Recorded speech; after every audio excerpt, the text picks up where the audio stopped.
When he raised his voice and said, "Respect my wife or leave," I froze in the doorway as if the words had physical weight. The living room smelled like the expensive soap she always used, and coffee gone cold on the table. My son Michael stood with his hands open, like someone trying to catch a thought before it fell. Laura was behind him, her eyes neither soft nor cruel, just flat as a window. I am 68. I am Helen, and I worked 44 years at the textile plant 2 blocks from this house. I paid for this roof with overtime and with the small pension the company gave me after my knees stopped obeying. Now my own son was telling me to leave the home I had kept for decades, as if I were an interloper. The air tasted metallic and my tongue felt heavy. Here is how it happened. Michael slammed his palm on the armrest. "Why are you making my wife feel unsafe?" he demanded. Laura folded her arms. She stepped forward. I could smell her perfume, a sharp citrus that covered every other smell. "Why did you open my mail?" she asked. I blinked. I did not know this was the moment we would cross a border. I said I was only looking for my statement.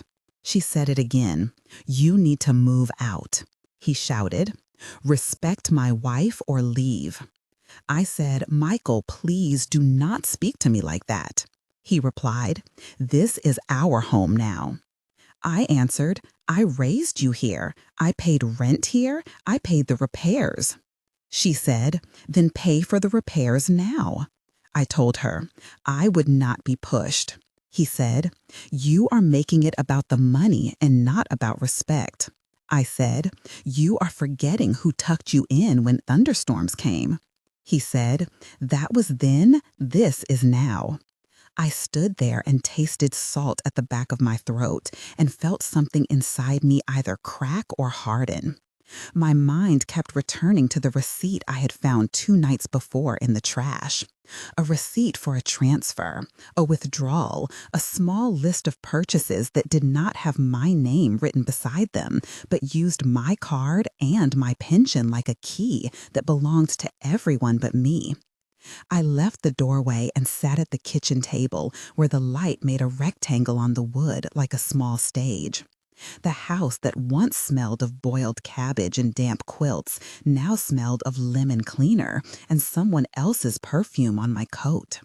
I ran my thumb along the grain of the table as if I could find the years pressed into the wood. The first scene ended not with violence, but with a line drawn between us. I could hear the kettle building steam in the next room, like a clock waiting to mark a new hour. That evening, I decided I could not let every strange bill and every missing coin be folded into excuses.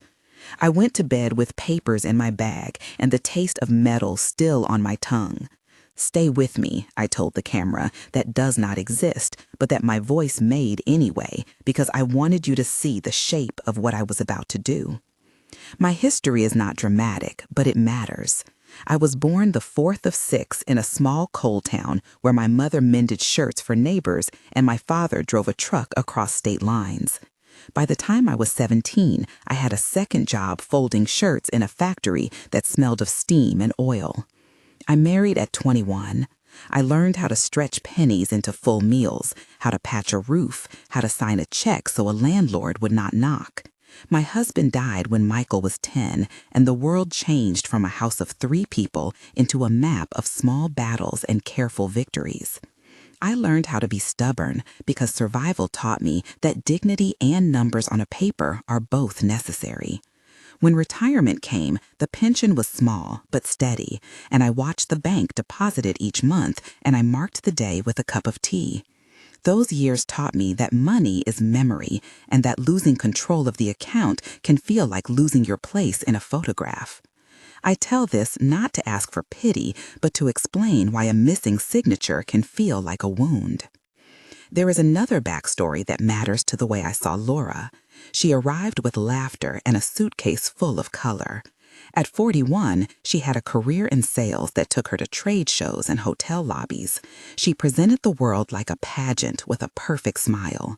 But under the laughter was a practicality that looked at numbers the way I once looked at a sewing pattern. She said she wanted to help when Michael lost his job 3 years ago, and she moved in to ease their burden. Quietly, she began to pay bills with my card and then with transfers from my account. At first, I felt grateful, then bewildered, then used. She had a way of speaking that made everything an act of kindness when it was actually a transaction. She kept receipts in a drawer labeled home and thanked me for trusting her. Over time, her help became habit and then entitlement. It is important to name this because she was not a villain in a movie. She was a person who made choices and hid them in polite phrases. In the courtroom language she would later use, she would call it contribution. In the pages I printed later, the bank would call it withdrawal. Life under the same roof became a study in small disappearances. A bottle of my arthritis medication left on the counter became a purchase for a subscription I never asked for. A gardener I never hired arrived with a list and a receipt. Sometimes Laura asked me for a signature, and I signed because it felt easier than the argument. Sometimes Michael said he would transfer money back, and the transfer never came. There were nights when Maya, my granddaughter, would bring her coloring books and hum a song she learned at school, and the house felt like it had room for 2 lives. At other times, the silence between them tightened like a lid. I began to keep small notes in the glove compartment of my car, a list of dates of deposits and of an odd withdrawal last Tuesday 10 a.m. at the pharmacy across town. I named people who saw us often. Ruth, our next-door neighbor, who brought pies on Sunday and noticed that my porch light often stayed on later than it should. Carlos, my friend from the union, who called me to ask why my name was on a contract for carpentry work I had not ordered. Sophia, the teller at the bank, who once looked me in the eye and asked if I needed help. Daniel, the accountant, who once balanced my taxes and offered free advice when my hands were too tired to count coins. Ava, the social worker from the local agency for seniors, who would eventually sit across from me with a pad and a steady hand. I began to notice patterns and to record them. There were small scenes that repeated themselves like a refrain. One afternoon, Laura invited me into the kitchen and said, "Do you mind signing this simple authorization for automatic payment?" She opened a form, and I could feel my heart race with the memory of signing for so many things in my life. I asked, "What is it for?" She smiled. "This will make things easier." I signed because my hand shook and I wanted to be the mother who trusted. Later, when I sifted through drawers, I found a stack of credit card receipts in her handwriting and a set of transfers labeled household but withdrawn from my pension account. On another night, Michael called from his job and said, "Mom, we need you to wire some money for rent." I sent it. I said, "Why? Why would you ask that?" He said, "We are tight this month. Please trust me." I did trust him. The scene where I asked for receipts and was handed a shrug repeated until the shrug became a pattern I could no longer accept. I still wrote names and dates in the small notebook I kept inside a cookbook. The handwriting grew messy with anger and long nights. I would come home from the bank holding a bundle of thermal paper, and the weight of those pages was heavier than I expected. The first time I compared a printed statement with the purchases listed on a receipt and found no match, I felt cold. I remember the sounds that night, the radio soft in the background, the chair creak when I sat, and the scratch of my pen. The rooms kept the same furniture, but the meanings shifted. The couch where I used to watch Michael take his first steps now bore the outline of suitcases he considered temporary. The house smelled sometimes like the lemon cleaner and sometimes like the cardboard scent from takeout containers. Sensory details kept returning as evidence that life had been shared and then taken. The discovery that changed everything came from simple stubbornness. One morning, I went to the local branch and asked for a printed bank statement for the past 3 years. Sophia, the teller, recognized me from the times I had deposited checks after odd paying jobs. She led me to a quiet desk and printed page after page until the pile felt like a book. The machine hummed, and the paper scribed cold numbers that did not forgive emotion. There was a technical explanation I will give in plain language so you know why this mattered. When an account shows multiple withdrawals and transfers to the same external account or to several retail locations over time, the pattern indicates regular use of that account for purchases. Repeating transfers to a household account or frequent authorizations with the same card number are traceable. Banks have protocols to flag unusual activity and to release historic records upon request for account holders. This is how I was able to show I owned the pension that had funded those transactions. The printed lines felt like a map, and each line had a date, an amount, and a description. There were transfers labeled rent payment, but with destinations I did not recognize. There were withdrawals late at night and charges at restaurants that never invited me in. The paper smelled faintly of ink and of the cafeteria the bank used for staff lunches. I remember the cold at the base of my skull and the sudden, precise clarity that I would need proof to be heard. After I left the bank with the stack of statements, I sat on a bench outside and unfolded the pages like letters of a language I had not wanted to learn. I read amounts and locations aloud and wrote them down. I took photographs of certain lines with my phone, and I backed them up to an email account I created for the first time in my life. The first wave of emotion was disbelief, then an almost childlike hurt, then a grinding determination. I called Carlos and asked him to come over. He arrived with a thermos and a face that holds years of working with men who are stubborn and women who hide their pain. We spread the papers across my kitchen table, and Ruth came with cookies and asked if I wanted tea. I said I wanted to be careful. At that moment, I made a list of actions. 1. Get a lawyer. 2. Secure my accounts. 3. Confront with evidence. It seemed like an impossible staircase, but I placed my foot on the first step. After the revelation came the action.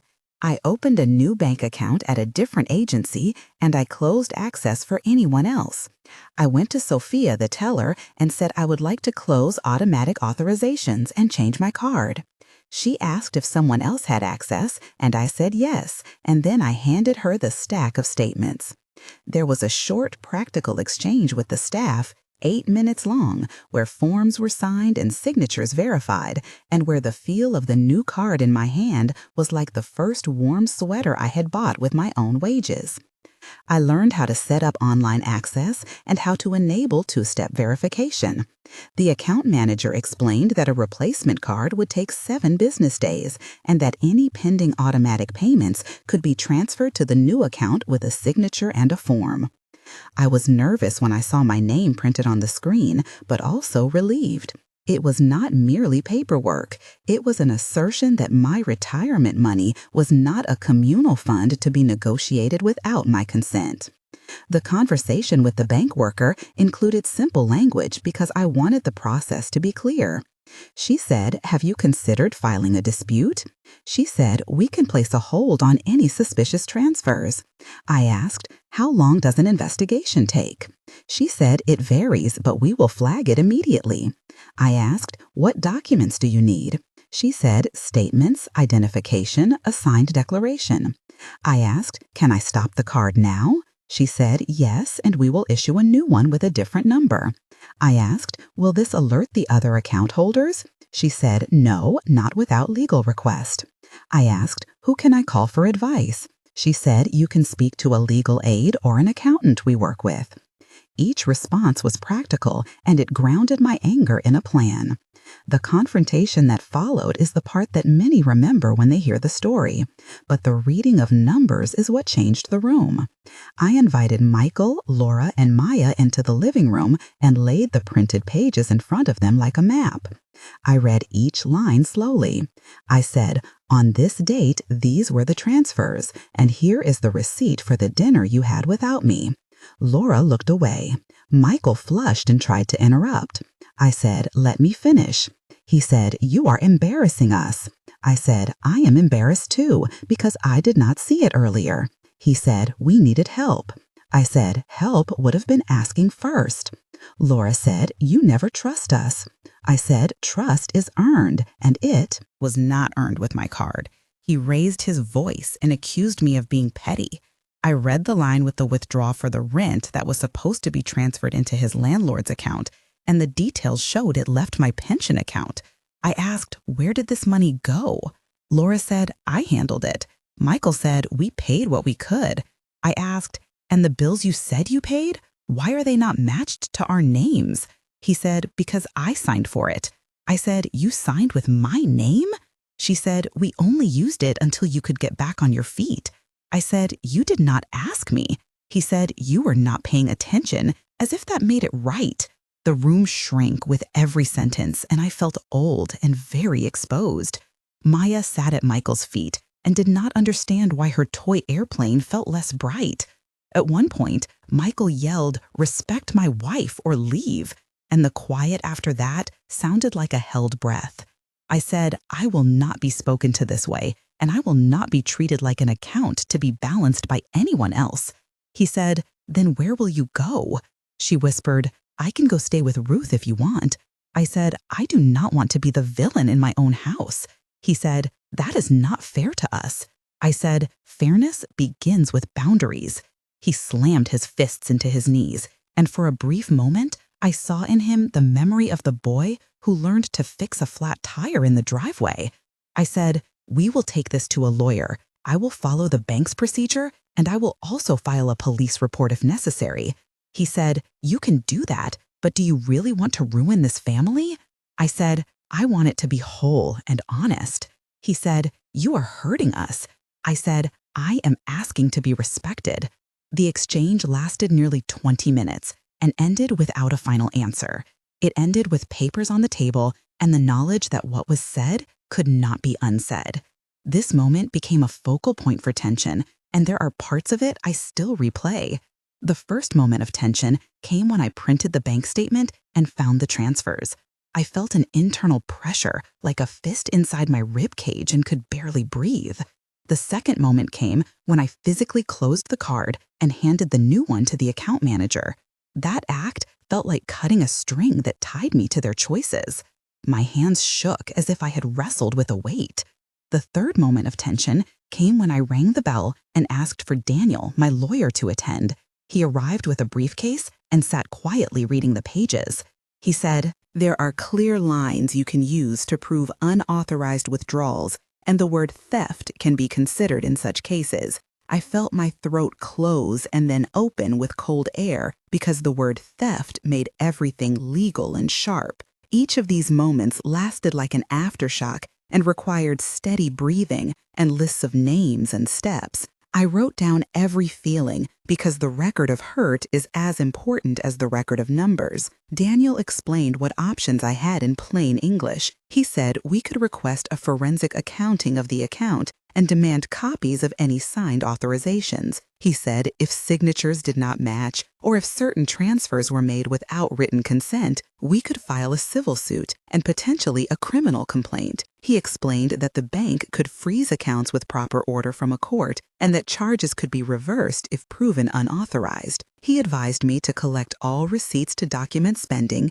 and to alert the pension agency about possible misuse. He used words like guardianship and power of attorney, and I understood these were legal tools that could be used both to protect and to abuse. He told me to make copies of everything and to avoid confrontation without advice. The practical explanation gave me a route through a landscape that until then had been fog. When Daniel and I confronted Michael and Laura again with official letters, the scene escalated. There were 8 exchanges that night between the 3 of us that felt like a barometer. He said, "You are ruining our lives." I said, "Your use of my pension without consent is illegal." She said, "We only took what was necessary." He said, "Why would you bring the law into family matters?" I said, "Family does not grant impunity." He said, "We love you and do not want to lose you." I said, "Love does not demand my PIN." She said, "You are being dramatic." I said, "Where are the receipts for the transfers?" He said, "You are making us look bad in front of Maya." I said, "I am protecting Maya's future." The arguments circled and collided, and at one point, Michael threatened to leave if I pursued charges. I told him, "That is a choice you can make." He seemed surprised that the option existed. In the silence afterward, I felt a presence outside the door, 2 feet away, that carried the weight of choice into the room. The intervention that changed the immediate trajectory came from someone I had not expected to be an ally in paperwork. Ruth, who lived next door and had raised 3 sons of her own, arrived with a casserole and a firmness in her voice I had seen when the neighbor's truck hit a mailbox years earlier. She sat with Maya and read a picture book while Daniel explained the next steps. Carlos offered to help with accounting, and Daniel connected me with an accounting. Daniel also connected me with an independent accountant. Advocate at the senior agency Ava, who advised on safe housing and temporary shelters if needed. Sophia, the teller, provided copies of transaction logs and made notes for any future bank inquiries. The arrival of these people shifted the room like rain on dry ground. They did not speak in judgment, they spoke in logistics and in routines. There was a list of names couriered to different offices, phone calls that needed to be made, and a plan for temporary financial separation. We convened a small meeting in my kitchen with everyone present and the papers spread out as evidence. The talk focused on practicalities.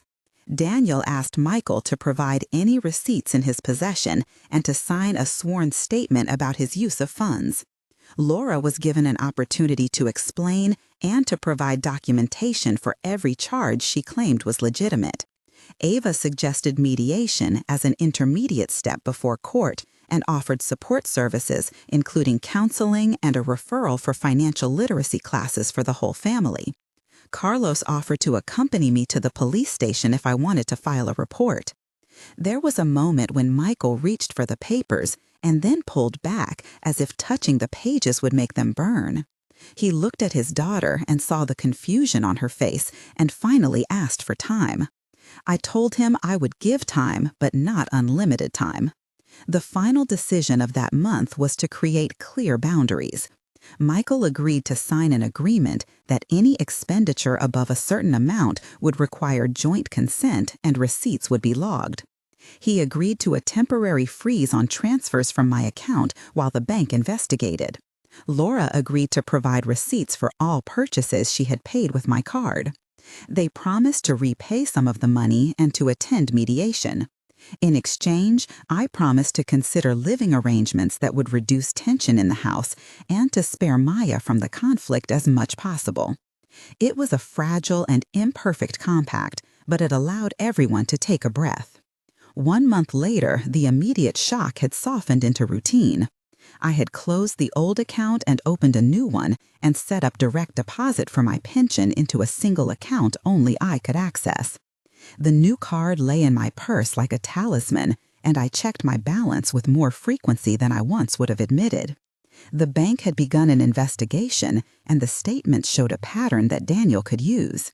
Michael had attended his first mediation session and had written a letter of apology that felt like a first step. Laura had begun to inventory every purchase she had made and to send photographs of receipts to Daniel's assistant. Maya slept over at Ruth's house every other weekend and returned with a piece of cake strong with the smell of neighborly ovens. I felt a cautious peace and a relief. Small tremor of pride. The feeling of dignity returned in small ways. I bought a pair of gloves for myself and touched the wool with a new awareness. I enrolled in a community financial class that Ava recommended and learned about digital banking and how to avoid phishing and unauthorized access. The paperwork was heavy, but the routine of checking statements became a ritual of ownership. 3 months later, the legal process had moved forward. The bank completed a preliminary audit and reversed several suspicious transfers pending final verification. Daniel filed a civil claim for restitution, and a police report was accepted for further inquiry. Michael had begun to attend weekly financial counseling with a local nonprofit, and Laura had met with a social worker to discuss boundaries and long-term stability. They had not moved out, but they kept certain times of the house separate, and they installed a lockbox for important documents that I controlled. The house felt less like a battleground and more like a place under repair. Maya had started a drawing class and gave me a picture of our home with a sun that smiled. I was repaid a portion of the money, and a plan for restitution was negotiated. The process was slow, and I learned to measure progress in small facts, like a returned sum or a signed document, rather than in grand apologies. People in the neighborhood were kind, and some brought meals, and others simply waved with new understanding. I met with an elder rights counselor who helped me prepare a simple will that protected an inheritance for Maya and set clear instructions about guardianship should I need one. Control of my finances returned gradually and with the help of new tools. 6 months later, the change felt like a new season. Michael had found stable work, and he and Laura had signed a repayment schedule. They had moved some bills into their names with their signatures, and they had enrolled in a budgeting program recommended by Ava. I had my pension deposited into an account with alerts set up to notify me when a withdrawal over a modest amount occurred. I had started a small savings jar for occasional outings, and I bought myself a packet of seeds to plant roses by the front walk. Maya and I had developed a ritual of Sunday mornings where we would bake and listen to records that my husband used to play. The house smelled like yeast and sunlight, and sometimes lemon cleaner, but most often like bread baking and the kind of silence where it feels safe to breathe fully. I had repaired relationships that were worth repairing and learned to let go of those that could not be mended. I attended a local support group for people who had been exploited, and I spoke for the first time in public about what the numbers had told me. The act of telling the story in a room of strangers felt like lifting a weight off my chest and placing it on a table where it could be examined and then set down. If you have been listening and something in this story touches you, I invite you to share below your experience. If you have seen manipulation in a family member, write, "I saw it." Or if you have advice, write the resources that helped you. Small comments help because they build a map for others. When I read the notes people left under my first post, I felt less alone, and that is why community matters.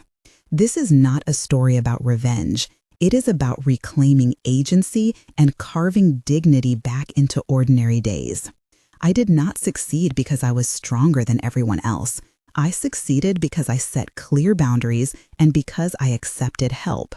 I learned how to translate emotions into documents and how to make a bank statement proof that I mattered.